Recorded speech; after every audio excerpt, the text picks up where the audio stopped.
مسلمانوں سنبھل جاؤ، مصیبت آنے والی ہے، تیری بربادیوں کے مشورے ہیں آسمانوں میں، نہ سمجھو گے تو مٹ جاؤ گے اے ہندوستان والو، تمہاری داستان تک بھی نہ ہوگی داستانوں۔ ایک انگریز نے کہا جب عورت برقع پہنتی ہے تو مجھ کو بہت غصہ آتا۔ اس انگریز سے پوچھا یار عورت جب برقع پہنتی تم کو غصہ کیوں آتا ہے؟ کہا غصہ اس لیے آتا ہے کہ جیسے کفن میں مردے کو لپیٹ دیا جاتا ہے اسی طرح برقعے سے عورت کو لپیٹ دیا جاتا ہے، اس لیے برقع پہننے والی عورت سے مجھ کو بہت زیادہ غصہ آتا ہے۔ شیخ الاسلام مولانا حسین احمد مدنی کے لیے دعا کیجیے اللہ ان کی قبر کو نور سے بھر دے۔ انہوں نے چاقو نکالا، نیمبو کاٹ کر کے شربت بنا لیا اور کہا انگریز صاحب میں شربت پی لیتا ہوں اور نیمبو کاٹنے کی وجہ سے آپ کے منہ میں جو پانی آیا ہے وہ آپ پی لیجیے۔ انگریز بولا آپ صحیح بول رہے ہیں، ادھر جب نیمبو کٹتا ہے تو منہ میں خود بخود پانی آ جاتا ہے۔ تو حضرت نے فرمایا جب عورت بے پردہ بے برقع سڑک پر چلتی ہے تو آوارہ لوگوں کے منہ میں اسی طرح پانی آ جاتا جیسے نیمبو کٹنے کے بعد لوگوں کے منہ میں پانی آتا۔ مسند خطابت پر بیٹھ کر کے حضرت تھانوی دعا کیجیے اللہ ان کے درجات کو بلند فرمائے۔ کہہ رہے تھے پردے میں عورت کو رکھو، پردے میں عورت کو رکھو، آبرو بھی بچے گی ایمان بھی بچے گا۔ آبرو بچانا ہے، ایمان بچانا ہے، عورت کو پردے میں رکھو۔ ایک جوان کھڑا ہو گیا کیا پردہ پردہ کرتے رہتے، پردے کے علاوہ بیان کیجئے۔ پردے کی وجہ سے عورت کی آزادی ختم ہو جاتی ہے۔ تو حضرت نے کہا کہ کیوں پریشان ہو رہے ہو؟ کہا کون سی آیت میں پردہ ہے بتائیے، کون سی حدیث میں پردہ ہے بتائیے۔ حضرت نے ترکی بترکی جواب دیا 2000 کا نوٹ سب سے نیچے کی جیب میں رکھتے ہو، 200 کا نوٹ بیچ کی جیب میں رکھتے ہو اور 10 کا نوٹ سب سے اوپر کی جیب میں رکھتے ہو، کون سی حدیث میں ہے، کون سی آیت میں ہے؟ دولت کی تو حفاظت کرتے ہو، عورت کی حفاظت کرنا نہیں جانتے۔ یاد رکھو دولت جائے گی واپس آ جائے گی، عورت کی آبرو جائے گی کبھی واپس نہیں آئے گی۔ یہی بغل میں اتر پردیش علی گڑھ ہے، یہاں پر ایک قانون آیا، سر سید احمد خان صاحب رحمۃ اللہ علیہ کے سامنے آیا۔ اس قانون میں کیا لکھا ہوا تھا کہ عورت جب پردے میں ہوتی ہے تو بیمار پڑ جاتی ہے، عورت جب پردے میں ہوتی ہے تو بزدل ہو جاتی ہے، بہادر نہیں رہتی، عورت جب پردے میں رہتی ہے تو دوسرے سے نیک گمان نہیں رہتی، بدگمان ہو جاتی ہے، عورت جب پردے میں رہتی ہے تو اس کو ترقی نہیں ہوتی۔ سر سید احمد خان صاحب نے اس قانون کو لے کر کے پھاڑ دیا، تمہاری حکومت ہندوستان سے چلی گئی ہے، اگر عورت کو پردے میں نہیں رکھو گے جیسے حکومت چلی گئی عورت بھی تمہارے ہاتھ سے بے ہاتھ ہو جائے گی۔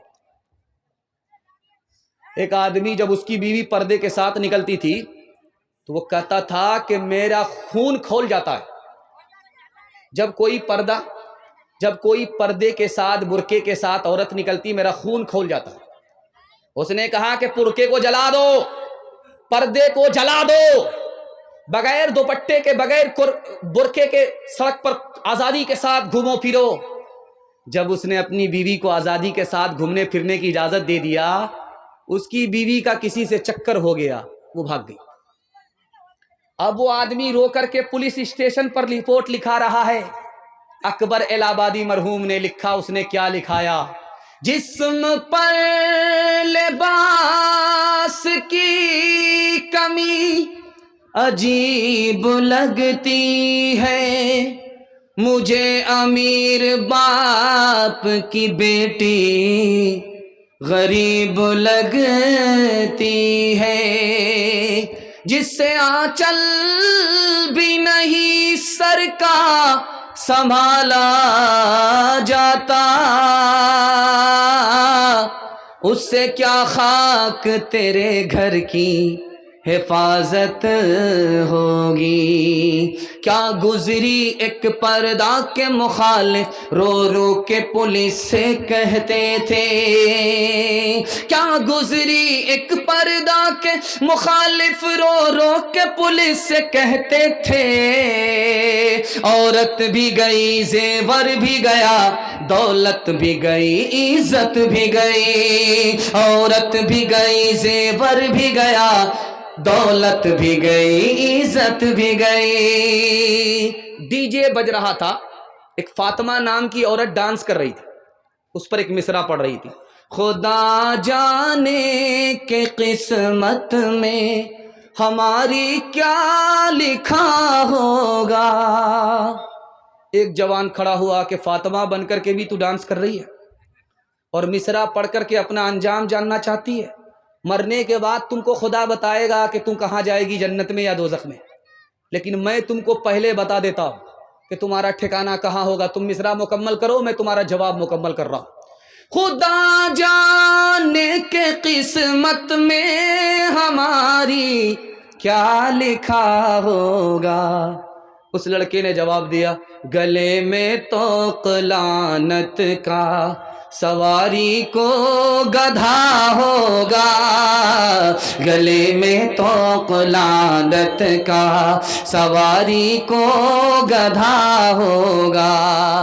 دنیا میں عورتوں کی کوئی عزت نہیں رہی, بی فاطمہ سی اب کوئی عورت نہیں رہی. چپل ہے اونچ ہیل کی اور اونٹنی سی چال, ہونٹوں پہ لپسٹک لگا کہ کر رہی ہے لال. چپل ہے اونچ ہیل کی اور اونٹنی سی چال, ہونٹوں پہ لپسٹک لگا کہ کر رہی ہے لال. شوہر کے سامنے کوئی زینت نہیں رہی, بی فاطمہ سی اب کوئی عورت نہیں رہی. پیغام ختم ہو گیا. آخری پیغام سننے کے لیے آپ لوگ تیار ہیں؟ ہاتھ اٹھائیے, وعدہ کیجئے انشاءاللہ عورت کو پیر کے ٹھوکروں میں رکھیں گے انشاءاللہ, تانا پانی سب بند ہو جائے. آخری پیغام ہے, سننے کے لیے آپ لوگ تیار ہیں؟ دھیان سے سنیے گا. 11 عورتیں بیٹھ کر کے اپنے اپنے شوہر کے بارے میں بتا رہی تھی. ایک عورت نے کہا میرا شوہر شیر کی طرح آتا ہے, چیتے کی طرح جاتا ہے, انسان تھوڑا ہے وہ تو جانور ہے جانور. دوسری عورت بولی میرا شوہر جب کھانے پر آتا ہے تو سب کچھ کھا جاتا ہے, جب پینے پر آتا ہے تو سب کچھ پی جاتا ہے, اتنا بڑا پیٹو ہے کہ پیٹ ہے کہ انڈیا گیٹ ہے. شوہر آیا پنجاب سے, بیوی سے کہتا تمہارے لیے بڑا اچھا بندر مل رہا تھا لیکن پیسہ گھٹ گیا اس لیے نہیں لے پائے. تو شوہر نے کہا اس میں پریشان ہونے کی کیا بات ہے, سب سے بڑے بندر تو میرے لیے آپ ہی. پتھر چلا, شیشہ ٹوٹ گیا. ساس نکل کر کے آئی, شیشہ کیسے ٹوٹ گیا؟ بیٹا نکل کر کے آیا, تیری نالائق بہو نے پتھر مارا. اب بہو نکل کر کے آئی, مجھ کو نالائق مت کہو, میں نے شیشے پر پتھر نہیں چلایا تھا, تمہارے اوپر پتھر چلایا تھا. تم پتھر کھا لیتے شیشہ بچ جاتا. عورت عدالت میں رو بھی رہی ہے, ہنس بھی رہی ہے. حاکم پریشان, کبھی ہنستی ہے کبھی روتی ہے. تو حاکم نے کہا کہ بڑی بے وقوف عورت ہو, تم کبھی روتی ہو کبھی ہنستی ہو, کیا وجہ ہے؟ کہا تم نے میرے شوہر کو 1 سال کی سزا سنائی اس لیے میں رونے لگی. جب تم نے میرے شوہر کو 3 سال کی سزا سنائی تو مجھے خوشی ہوئی کہ واہ اب باپ سے بھیٹ ہوگی. شوہر بیمار پڑ گیا, بیوی سے کہہ رہا جب میں مر جاؤں تو دوسری شادی کر لینا جلدی سے. تو بیوی بولتی ہے ضرور دال میں کالا ہے, کیوں دوسری شادی کرنے کے لیے بول رہے ہو؟ تو شوہر نے کہا تاکہ جب دوسرے شوہر کے نکاح میں تم جاؤ تو اس کو پتا چلے کہ پہلا شوہر جو اتنی جلدی مر گیا اسی نافرمان بیوی کی وجہ سے. آخری مثال ہے, پیغام ختم کرنے کے لیے جا رہا ہوں, بہت دھیان سے اس کو سنیے گا. شوہر نہایت بدصورت آدمی ہے, ہونٹ موٹے موٹے کالا ہے, دانت باہر اور آنکھ بھی برابر نہیں, ایک آنکھ آدھا, ایک آنکھ ادھر ایک آنکھ ادھر, برابر بھی دیکھ بھی نہیں پاتا, اتنا بدصورت. اور بیوی چاند کی طرح خوبصورت. جب شوہر بیوی کو دیکھتا ہے تو بڑا خوش ہوتا ہے, اور جب بیوی شوہر کو دیکھتی ہے تو بہت مایوس ہوتی ہے. بیوی نے داڑھی پکڑ کر کے شوہر سے کہا کہ تم بھی جنتی ہو میں بھی جنتی ہوں۔ تو شوہر نے کہا تم تو فرشتہ نہیں ہو، انجام تو تمہیں پتہ نہیں ہے، تمہیں کیسے پتہ چل گیا کہ میں بدصورت آدمی میں جنتی ہوں، اور تم میری بیوی خوبصورت ہو اور تم جنتی میں جاؤ گی؟ تو بیوی نے کہا کہ دیکھو سچائی یہ ہے کہ تم بدصورت آدمی ہو، تم کو خوبصورت بیوی مل گئی، تم خوش ہوتے ہو، اللہ کا شکر ادا کرتے ہو کہ اللہ کی مہربانی ہوئی، ورنہ اس بدصورت کو اتنی خوبصورت بیوی کہاں ملنے والی تھی، خدا کی مہربانی سے مل گئی، تم شکر کرتے ہو۔ اور جب میں تم جیسے بدصورت شوہر کو دیکھتی ہوں تو صبر کرتی ہوں کہ میرے مقدر میں یہی لکھا ہوا تھا، میں صبر کی وجہ سے جنت میں چلی جاؤں گی، تم شکر کی وجہ سے جنت میں چلے جاؤ گے۔ جنت میں دو ہی لوگ جائیں گے، یا شکر کی وجہ سے یا صبر کی وجہ سے۔ ہاتھ اٹھا کر کے وعدہ کیجئے کبھی جھگڑا میاں بیوی سے نہیں کریں گے، محبت سے جئیں گے دوست کی طرح۔ ہاتھ اٹھا دیجئے انشاءاللہ، بالکل صحیح جا رہا ہے۔ بہن سے زیادہ سالی پر مہربان ہوں گے، ہاتھ اٹھائیے انشاءاللہ۔ عروج ان کا جو تم آیا دیکھتے ہو، جہاں میں انہیں کامرا دیکھتے ہو، موتی ان کا سارا جہاں دیکھتے ہو، انہیں برطرز آسماں دیکھتے ہو، یہ ثمرے ہیں ان کی جواں مردیوں کے، نتیجے ہیں آپس کی ہمدردیوں کے، یہ ثمرے ہیں ان کی جواں مردیوں کے، نتیجے ہیں آپس کی ہمدردیوں کے۔ ایک منٹ کی مثال ہے، آپ اجازت دیں گے سنائیں گے ورنہ نہیں سنائیں گے؟ سننے کے لیے تیار ہیں؟ ہاتھ اٹھا دیجئے انشاءاللہ۔ عمل فرصت سے کریں گے، ہاتھ اٹھائیے انشاءاللہ۔ خیر، کل مکمل بیدار ہو جائیے گا۔ پہلی بار جب لڑکی میکے سے سسرال سے میکے آتی ہے تو جلدی آ جاتی ہے۔ لڑکی پہلی بار گئی سسرال، وہاں سے جلدی آ جاتی ہے، ایک دن میں، کبھی 2 دن میں، کبھی 3 دن میں۔ لڑکی آ گئی سسرال سے میکے آئی، محلہ بھر کی عورتیں گھیر لیتی، سوال پوچھتی ہیں، بیٹی سسرال سے آ رہی ہو، سسرال کیسی تھی؟ تو لڑکی کہتی سبحان اللہ۔ سسر کیسے تھے؟ تو ماشاء اللہ۔ شوہر کیسے تھے؟ الحمدللہ۔ اب ایک عورت جھٹ سے کہتی ہے چلو یہ سب فالتو سوال ہے، جو اصل سوال ہے اس کا جواب دو، تمہاری ساس کیسی تھی؟ تو لڑکی کہتی استغفر اللہ، لا حول ولا قوت الا باللہ، جلے تو جلال تو، اس بلا کو ٹال تو۔ اب ماں تو ماں تھی، سمجھ گئی میری بیٹی کو سب پسند ہے، ساس پسند نہیں ہے، تو ماں ادب بھی دیتی ہے، حوصلہ بھی دیتی ہے۔ کہا بیٹی تمہارے جواب سے مجھ کو بڑا صدمہ ہوا، تم کو سب پسند ہے، ساس پسند نہیں، لیکن بیٹی میرے سوال کا جواب دو، پہلی بار جب میکے سے سسرال گئی تھی کون لے کر کے گئی؟ تو لڑکی کہتی ہے میری ساس آئی تھی، 100 لڑکی میں ہم کو پسند کیا تھا، بہو بنا کر کے میکے سے سسرال لے گئی۔ اب ماں نے کہا کہ بیٹی یہ ساس کا ہی احسان ہے، اتنی اچھی سسرال مل گئی، یہ ساس کا ہی احسان ہے، اتنے اچھے شوہر مل گئے، اتنے اچھے سسر مل گئے۔ بیٹی ساس بلا اور مصیبت نہیں ہوتی، کبھی ماں ہوتی ہے، کبھی ماں سے بڑھ کر کے ہوتی ہے۔ ہاتھ اٹھائیے، وعدہ کیجئے بیٹی کی طرفداری میں سیدھے داماد جیل جائے گا۔ ہاتھ اٹھا دیجئے انشاءاللہ، بالکل صحیح جا رہا ہے۔ یہ دیکھیے 2-4 آدمی کی پہچان کر ہی لیجئے۔ جو نہ دیکھا نہ سنا ہے وہ ہوا کرتا ہے، اب تو بے پر کا پرندہ بھی اڑا کرتا ہے، گالیاں کوئی دعا کو دیا کرتا ہے، اپنا ہر شخص کا کردار ہوا کرتا ہے، اپنے گھر میں بھی سکون سے نہیں رہ پاتا میں، اپنے گھر میں بھی سکون سے نہیں رہ پاتا میں، روز گھر میں میرے طوفان اٹھا کرتا ہے، روز گھر میں میرے طوفان اٹھا کرتا ہے۔ امام شافعی رحمۃ اللہ علیہ کہتے ہیں جب دودھ پینے والا بیٹا ماں کی گود میں پیشاب کرے، ابھی کپڑے میں پیشاب ہے، بدن میں پیشاب نہیں لگا، تو کپڑا پاک کرنا بالکل آسان، 1 مٹھی پانی لیا، 2 مٹھی پانی لیا، گار لیا، جھاڑ لیا، کپڑا مکمل پاک ہو گیا۔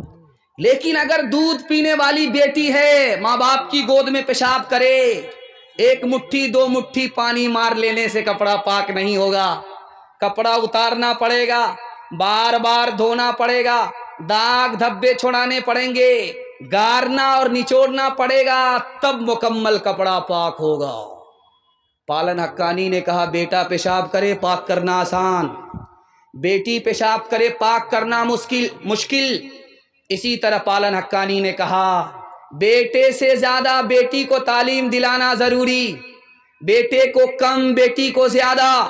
کیوں؟ بیٹی 4 منزل میں پہنچتی ہے، پہلی منزل میں وہ بیٹی ہے، دوسری منزل میں وہ بیوی ہے، تیسری منزل میں وہ ماں ہے، چوتھی منزل میں وہ ساس ہے۔ جب بیٹے سے 4 گنی تعلیم آپ بیٹی کو دیں گے وہ 1 نمبر بیٹی ہوگی، یہی 1 نمبر بیٹی آگے چل کر کے 1 نمبر بیوی بنے گی، یہی بیٹی 1 نمبر بیٹی آگے چل کر 1 نمبر ماں بنے گی، یہی بیٹی 1 نمبر آگے چل کر 1 نمبر ساس بنے گی۔ ایران سے مصر آیا درے ابلک کسے کمدیدہ بود، ایسا موتی بتاؤ جو آدھا کالا اور آدھا گورا ہوتا ہے۔ ہندوستان کے تمام شاعروں کا سر چکرا گیا، کسی کے پاس جواب نہیں تھا۔ جمعہ کا دن آیا، اورنگزیب بادشاہ کی بیٹی نہا دھو کر کے آنکھ میں سرما لگا رہی تھی، ممیرا سرما جب پڑپڑا کر کے لگا، آنکھ سے پانی کا قطرہ ٹپکا، اس نے فوراً جوڑا لگا دیا، مگر اشکے بتانے سرمے آلود، وہ موتی جو آدھا کالا اور آدھا گورا ہوتا ہے سرمے کا لگا ہوا پانی ہوتا ہے۔ اب یہ مصرا پہنچ گیا ایران کا بادشاہ بڑا خوش ہوا، اس نے وہاں سے خط لکھا کہ جس نے میرے مصرے کا جوڑا لگایا ہے، میرے سوال کا جواب دیا، اس کو ایران بھیجو، میں اس کو گود میں بٹھانا چاہتا ہوں، گلے سے لگانا چاہتا ہوں، ہاتھ ملا کر کے منہ مانگا انعام دینا چاہتا ہوں۔ اب باپ نے بیٹی کے سامنے خط رکھا، بیٹی اب کیا کرو گی؟ تو بیٹی کا فیصلہ سنی، اللہ سب کو ایسے ہی ہونہار بیٹی عطا فرمائے۔ اس بیٹی نے کہا ابا حضور انعام لینے کے لیے میں ہندوستان سے ایران جاؤں گی، وہ مجھ کو گود پہ بٹھائے گا، گلے لگائے گا، ہاتھ ملا کر کے منہ مانگا انعام دے گا، وہ اجنبی مرد ہے میں اجنبی عورت ہوں، میرے پردے کا جنازہ اٹھ جائے گا، مجھ کو دنیا ملے گی، خدا رسول ناراض ہو جائیں گے، ایسی دنیا پر میں لات مار سکتی ہوں، انعام لینے کے لیے جا نہیں سکتی۔ حجاج بن یوسف کے دربار میں بہن آئی ہے، فریاد کر رہی ہے میرے 3 آدمی کو تم نے گرفتار کیا ہے، تینوں کو چھوڑ دو، میرا بیٹا ہے، میرا شوہر ہے، میرا بھائی ہے۔ حجاج بن یوسف نے کہا 1 کو چھوڑوں گا، 2 کو پھانسی پر چڑھا کر کے رہوں گا، تمہارے ہاتھ میں فیصلہ ہے، کس کو حوالے کرتے ہو، کس کو چھوڑاتے ہو۔ اس عورت نے 5 منٹ میں فیصلہ لیا، میرے بھائی کو چھوڑ دو۔ بیٹے کو پھانسی ہو گئی، شوہر کو پھانسی ہو گئی، حجاج بن یوسف سر پکڑ کر کے بیٹھ گیا، کیسی عورت ہے، اس نے بھائی کو بچایا، بیٹے کو نہیں بچایا، اس نے باپ کو اپنے شوہر کو نہیں بچایا، اپنے بھائی کو بچایا۔ اس عورت کا جواب سنیے اور ہاتھ اٹھا کر کے وعدہ کیجئے آج کے بعد اپنی بہن پر ستم نہیں ڈھائیں گے، ہاتھ اٹھا دیجئے، انشاءاللہ بالکل صحیح جا رہا ہے، اللہ اس کو سلامت رکھے۔ اس بہن نے کہا میں نے بیٹے کو نہیں بچایا، میں نے شوہر کو نہیں بچایا، بھائی کو اس لیے بچایا کہ میں جوان ہوں، میری شادی ہو جائے گی، مجھ کو شوہر مل جائے گا، خدا مہربان ہوگا مجھ کو بیٹا بھی دے دے گا، لیکن ماں باپ مر چکے ہیں، بھائی نہیں آئے گا۔ تیسرا نمونہ آپ کی خدمت میں رکھنے کے لیے جا رہا ہوں، مولانا محمد علی جوہر فریڈم فائٹر تھے، ہندوستان کے مجاہد تھے، ان کے جہاد کی بدولت یہ ملک آزاد ہوا۔ ان کی ماں نے اسٹیج پر آ کر کے کہا جس دن میرے بیٹے کے بارے میں مجھے پتا چل گیا کہ اس نے انگریز سے سودا کر لیا ہے تو میں اپنے بیٹے کا گلا خود اپنے ہاتھ سے گھونٹ دوں گی۔